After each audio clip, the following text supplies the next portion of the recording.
Yeah, Jenny, we've seen this far too often. And what I'm feeling now is sadness, disappointment, heartbreak for his family, his community. And the question that I ask is that when will they hear our cries? When will they realize that they're hurting us? You know, you try to have these conversations. And every time, and it was funny, Skip, I woke up this morning and I had a general idea, and I didn't sleep well last night because I was going through my mind what I wanted to say and how I wanted to say it. And I was thinking to myself, what are some of the reasons that when we try to have these conversations, we end up going nowhere? And right on cue, Skip, a young lady, a white lady that I've been friends with for 20 years, Skip, she sends me a stat in which more whites are killed by police officers than blacks. And it dawned on me, that's one of the reasons. Because, Skip, when we say you're hurting us and you're having these confrontations with us that ends up with us being dead, you say, but Shannon, there are more whites than blacks that are being killed by police officers without providing context. There are 3 times the white population as the black population. Blacks are 4 or 5 times more likely to die at the hands by police officers than their white counterparts.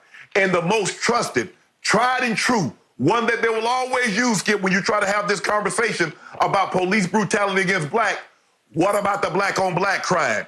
It's the same thing that why blacks have greater underlying health conditions than whites. Because for 400 years, our eating habits, we were forced to eat less than. So we developed bad habits. The same thing as the 400 years of oppression that's been placed upon us. The institution is systemic racism. That is the reasons why. Skip, they put nowhere in the police report that the officer had his knee on the man's neck for 10 minutes. That was not in the police report.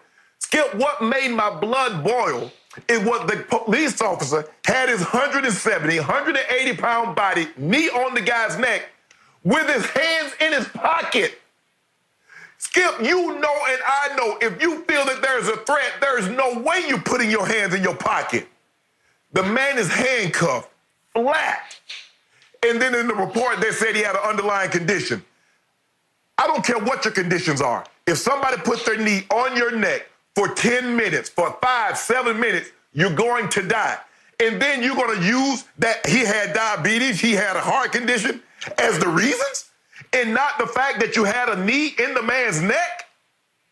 Skip, this is, and we got this on camera, and it doesn't seem to matter because we've heard the I can't breathe before. The Eric Garner situation, Skip, the same situation. What even more egregious, Skip, one of the officers is